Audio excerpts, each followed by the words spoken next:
ამებით ეს არის გადაცემა ნეომედი ეკა სუხიშვილთან ერთად. ეს გადაცემა შეგიძლიათ ნახოთ ნეოტივი G-ზე. წინა გადაცემებში ჩვენ გითხარით, რომ გქონდა პროექტი მერიის თანადაფინანსებით, ეს იყო ნეოლაბი ახალგაზრდების განვითარებისთვის. ფსიქოლოგების გარკვეული ჯგუფი მონაწილეობდა ამ პროექტში, ჩართული იყო 10 საჯარო სკოლა და 1 კერძო სკოლა. ფსიქოლოგების ჯგუფი დადიოდნენ, ხვდებოდნენ მშობლებს, მასწავლებლებს, ბავშვებს და ძირითადად ეცნობოდნენ მათ პრობლემებს. თუ რა პრობლემები გამოიკვეთა სკოლებში, ბავშვებთან ურთიერთობებში, მშობლების დამოკიდებულება ბავშვებთან, რთული ქცევის ბავშვების მართვა და ასე შემდეგ, სწორედ ამ თემებზე გვესაუბრება ამ პროექტის ერთ-ერთი მონაწილე, ფსიქოლოგი ირინა პეტროვა. ირინა, მოგესალმებით, დიდი მადლობა იმისთვის, რომ ხართ ჩვენი გადაცემის სტუმარი. ძალიან საინტერესო პროექტი იყო, პროექტი, რომელიც მერიის თანადაფინანსებით იყო, ნეოტივის ორგანიზებით და თქვენ დადიოდით სკოლებში. პირველ რიგში მაინტერესებს, რომელ სკოლებში იყავით და რა საჭიროებები გამოიკვეთა თქვენი იქ ყოფნის დროს. მოგესალმებით კიდევ ერთხელ. ამ პროექტის ფარგლებში მივწილად ვხდა ორთაშენისა და შავშების საჯარო სკოლებში ვიზიტი. მოგეხსენებათ, ორთაშენის საჯარო სკოლის მოსწავლეების ძირითად კონტინგენტს აზერბაიჯანული თემი წარმოადგენს. ასევე ისიც უნდა აღინიშნოს, რომ სკოლა ძალიან მნიშვნელოვანი და ხანგრძლივი პროცესია მოზარდის ზრდისა და განვითარებისათვის და ძალიან მნიშვნელოვანია ამასთან ერთად ერთ-ერთი ძირითადი კიდე კომპონენტია თვითონ ოჯახის ჩართულობა ბავშვის სასკოლო ცხოვრებაში.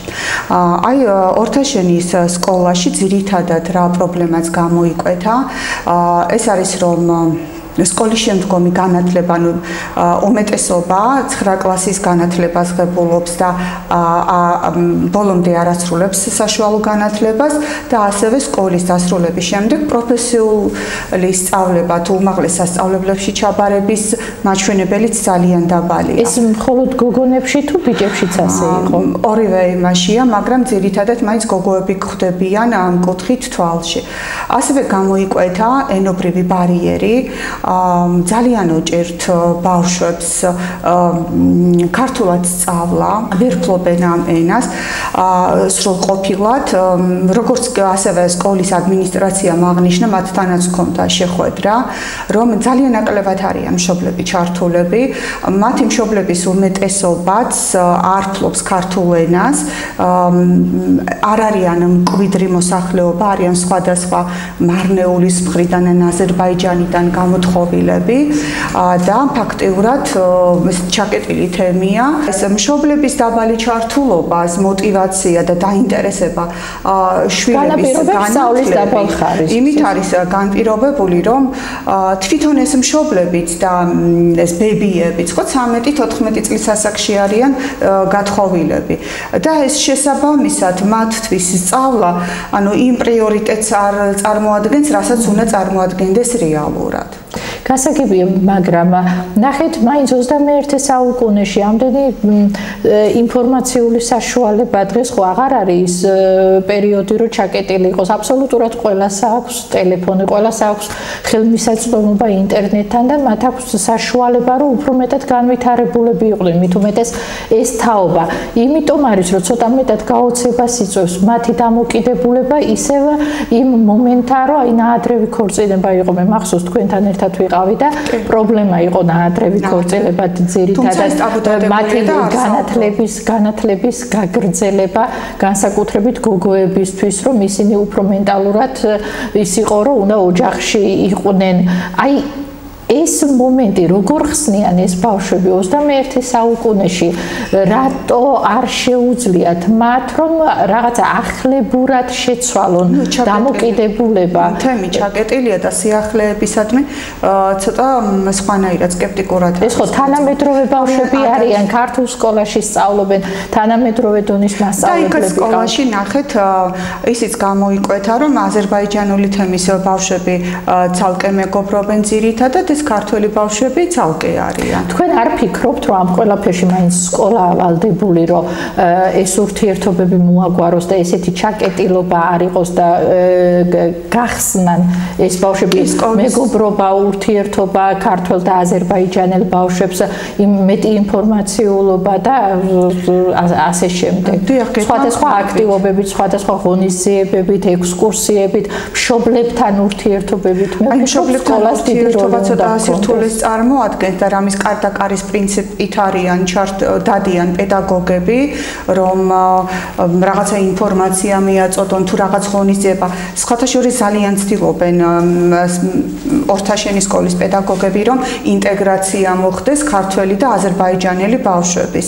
და სხვადასხვა ღონისძიებები არის, მაგალითად შეიძლება აზერბაიჯანული თემის ბავშვებმა წარადგინონ რაღაც ქართული სპექტაკლი ან რაღაც დღესასწაულზე პრეზენტაცია გააკეთონ. ხოლო ქართულმა ბავშვებმა პირიქით რაღაც აზერბაიჯანულ წესჩვეულებებთან რაღაც დაკავშირებული ღონისძიება ან პრეზენტაცია. აი ეს მშობლებთან ჩართულობა წარმოადგენს ესეთი ჩაკეტილი თემია და ამას კიდე ალბათ გარკვეული დრო დასჭირდება. თქვენ შეხვედრა გქონდათ მშობლებთან? მშობლები არ მოვიდნენ. არა, მშობლები არ მოვიდნენ, არ ესწრებოდნენ, მიუხედავად იმისა, რომ ყველა მშობელი გაფრთხილებული იყო. გარდა ძალიან საინტერესო იქნებოდა, იმიტომ რომ თქვენი თემა იყო რთულ ბავშვებთან ურთიერთობა, მშობლების დამოკიდებულება რთული ქცევის ბავშვებთან და მათი მართვა და ძალიან საინტერესო ინტერესოდ წარიმართებოდა, როგორც ვიცი, საუბარი. მასწავლებლებთან მიმართებაში რა პრობლემები გამოიკვეთა? ანუ მასწავლებლები საკმაოდ რთულ დღეში არიან, იმიტომ რომ გარდა იმის, რომ ზოგადად სკოლებში უხდებათ რთული ქცევის ბავშვების მართვა, აი ზუსტად ორთაშენის სკოლაში ენობრივი ბარიერის აქვთ და განსხვავებული მენტალობის, წესჩვეულებების და დამოკიდებულების, ცხოვრებისადმი დამოკიდებულების ბავშვები არიან, ანუ ეს ეთნიკურად მცირე ეთნიკური ჯგუფის წარმომადგენლები. აი მასწავლებლები რას გამოხატავდნენ, რა დაინახეთ იქ სირთულეები და რანაირად შეიძლება ეს ყველაფერი უფრო მარტივი და ლაღი გახდეს სამომავლოდ. პედაგოგების მხრიდან რაც საჭიროება გამოიკვეთა, ეს არის ქართული ენის ალბათ უფრო გაძლიერებული სწავლება, ეს ენობრივი ბარიერი და ოჯახებთან მუშაობა. ალბათ ძალიან კარგი იქნება თუ სკოლას ეყოლება სოციალური მუშაკი, ფსიქოლოგი, ვინც ამ ფუნქციას იტვირთავს და უფრო წარმატებით გადაჭრის ამ პრობლემას. სხვათა შორის მიუხედავად იმის, რომ სპეცმასწავლებელი ყველა სკოლებშია, სამწუხაროდ ფსიქოლოგები არ არიან სკოლაში, სულ რამოდენიმე სკოლა გორში, ერთი მეცხრე სკოლა და მეორე ჩემი მეცნიერებათა სკოლა, სადაც მუდმივ რეჟიმში ყავს ფსიქოლოგი, არა და ფსიქოლოგი ძალიან აუცილებელია. არა რთული ქცევის ბავშვისთვის, არამედ ფსიქოლოგი ყველას გვჭირდება, რომ რაღაცა გაგვიმარტივოს და გაგვიადვილოს იმ პრობლემის მართვა, რომელსაც თითოეული ჩვენთაგანი ბავშვიც და ზრდასრულიც ხვდებით ყოველდღიურ ცხოვრებაში. ირა, თქვენ იყავით სხვა სკოლაშიც პროექტის ფარგლებში და რა რჩევებს მისცემდით მშობლებს? ეხლა იქ არ იყვნენ იმდენი მშობელი არ დასწრებია, რომ ყველას მოესმინა თქვენს მიერ ჩატარებული პრეზენტაცია და ყველას მიიღო რჩევები. ამიტომ ბევრად კარგი იქნება ჩვენი ტელევიზიის საშუალებით უფრო მეტი მსმენელი გვყავს და მაყურებელი, რომ ურჩიოთ მშობლებს. ძირითადად პრობლემა არის რთული ქცევის მართვა, რაც უჭირთ მშობლებს. ხშირად ცელქი გონიათ ბავშვი, ხშირად გონიათ, რომ რაღაცა ზღვარს გადადის და აი ეს ურთიერთობები რითიც შეიძლება ბევრად სწორად მართო ის პრობლემა, რაც ბავშვს გააჩნია, აი ეს ურთიერთობები და ის ასე ვთქვათ, კავშირი მშობელს და ბავშვს შორის არ არის, ან არიციან, ან ვერ აკეთებენ, ან არ უსწავლიათ და დღეს ფაქტიურად შეცვლილია ხო დამოკიდებულება, აღზრდის მეთოდები, უფრო შერბილებულია, უფრო სწორად არის და მეც აი ჩემი გადასახედიდან რო უყურებ, ბევრად სწორია მიდგომები ბავშვებთან, ვიდრე დაუშვათ ეს იყო, როცა მე მყავდა პატარები, ან მე ვიყავი პატარა და ჩემი მშობლების იმ თაობის დამოკიდებულება იყო ბავშვებთან. თქვენ რას ფიქრობთ, როგორ უნდა მართოს მშობელმა რთული ქცევის ბავშვი? ანუ ბავშვი, რომელიც რაღაცას აშავებს, აფუჭებს, არ ჩერდება, ანუ კონტროლს სცდება. აი ესეთი ბავშვის მართვა რა გააკეთოს მშობელმა? ანუ ზუსტად აი ამ სკოლებში ერთი რაც ორივე სკოლისთვის საერთო იყო, ეს არის გარდატეხის ასაკის თავისებურებები და პირველ რიგში ძალიან მნიშვნელოვანი არის მშობლის ინფორმირებაც გარდატეხის ასაკის იმ თავისებურებებზე და იმ გამოწვევებზე, რის წინაშეც დგება ბავშვი. რაც შეეხება კიდე ამ რთულ ქცევას, ერთ-ერთი შემთხვევა ჰქონდა ჩვენ სკოლაში განვიხილეთ ერთ-ერთი მოსწავლის. ამის უკან შეიძლება ძალიან ბევრი მიზეზი იყოს. შეიძლება ეს იყოს ოჯახიდან გამომდინარე, იყოს დისფუნქციური ოჯახი, მშობლების განქორწინება ძალიან უარყოფითად აისახება. ერთ-ერთი მშობელი ემიგრაციაში, მშობლების ემიგრაცია ძალიან უარყოფითად მოქმედებს ბავშვებზე. ასევე ის თუ რა აღზრდის სტილს იყენებს მშობელი შვილთან მიმართებაში, ხო? აქ ძალიან მნიშვნელოვანი არის, ხო, აი ამ სტილების გაცნობაც, ხო, რომელი უფრო ეფექტურია, რა გვინდა ჩვენ, ხო?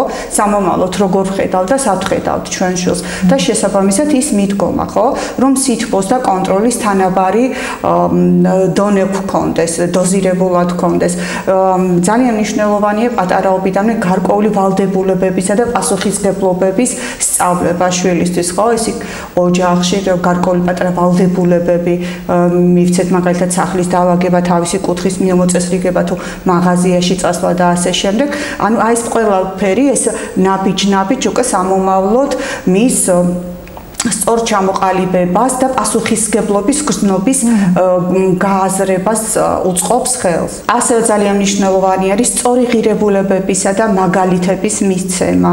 ხო, როდესაც ბავშვს ეუბნებით, რომ ეს გააკეთოს და ეს არის კარგი, პირველ რიგში მშობელიც უნდა იყოს შენ მაგალითი და შენ თვითონ არა მარტო ამას მითითებებითა და რეკომენდაციებით აძლევდე ბავშვს, არამედ შენს ყოველდღიურ ქცევაში ავლენდე ამას და ბავშვები აი მას უფრო ძალიან ყველაფერს აკვირდებიან და ზუსტად აი ესეთ მაგალითებს უფრო ისრუტავენ და იღებენ. როგორ შეიძლება მივაჩვიოთ ბავშვი დაუშვათ რაღაცას ვავალებთ, თუნდაც თავისი სათამაშოების დალაგება აურია, ან თავისი ოთახის დალაგება, ლოგინის დალაგება, ან თავისი სისუფთავის დაცვა, უამრავი რაღაცა, რაც უნდა ბავშვს მივაჩვიოთ, ხო?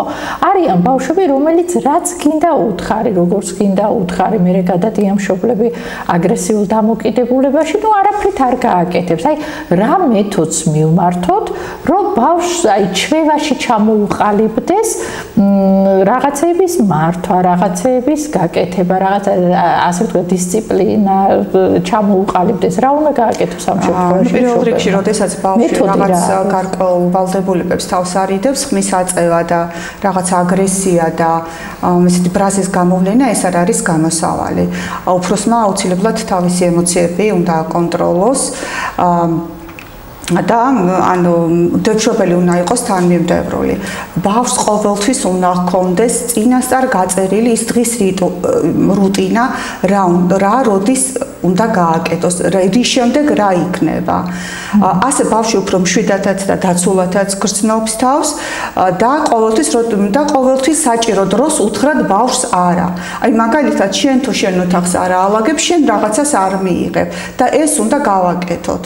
რომ ბავშვმა დაინახოს, რომ მასაც აქვს თავისი გარკვეული ვალდებულებები, თუ ამ ვალდებულებას ხო, ის არ შეასრულებს, დაუშვათ ის ტელეფონთან ურთიერთობა, თუ სადღაცას გასეირნება ან მეგობართან წასვლა, ანუ ის ამას ვერ მიიღებს, ხო, არ გაუშვებს მშობლს. რადგან საზოგადოების ნაწილს მიაჩნია, რომ აი ეს არის ბავშვის ჩაგვრა და ანუ თქვენი თქმით რაღაცის მიღება აუცილებლად უნდა იყოს რაღაცის სანაცვლოდ. გარკვეული პერიოდი, რა თქმა უნდა, რომელიც მე უკვე ჩვევაში ჩამოუყალიბდება და აღარც დაგჭირდება ალბათ ამისი. მე ბავშვი, როდესაც იმ რაღაცას ასევე ვფიქრობ ტელეფონი, ნუ ეს ხო ნებისმიერი ბავშვი განუსაზღვრელი დროით შეუძლია ტელეფონში იყოს და საერთოდ გადიან სამყაროდან იმდენად დამოკიდებულები არიან და ვფიქრობ, აი თქვენი რჩევით ალბათ ძალიან ბევრი ფსიქოლოგისგანაც მომისმენია, მეც მაგ მეთოდს მიმართავ ჩემ შვილიშვილებთან, რომ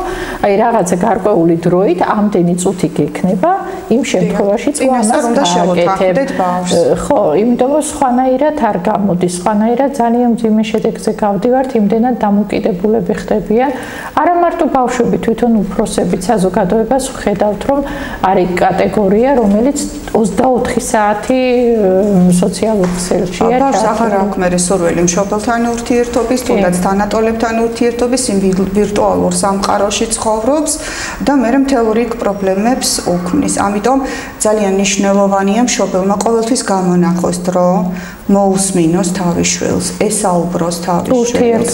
ურთიერთობა დაინტერესდეს იმით, რომ სკოლა მაგალითად დღეს როგორ ჩაიარა სკოლაში დღე, რა მოხდა, რაღაცა კარგი, ან სირთულეები რა ჰქონდა და ის რაღაც დრო აუცილებლად გამონახოს შვილთან საურთიერთო. უკვე დამთავრებისკენ მივდივართ, საინტერესოა ამ ყველაფრიდან გამომდინარე თქვენ რომ შეაჯამოთ ეს პროექტი და ის თქვენი შეხედულებები და თქვენი უკვე კვლევები ძალიან მალე დაიდება.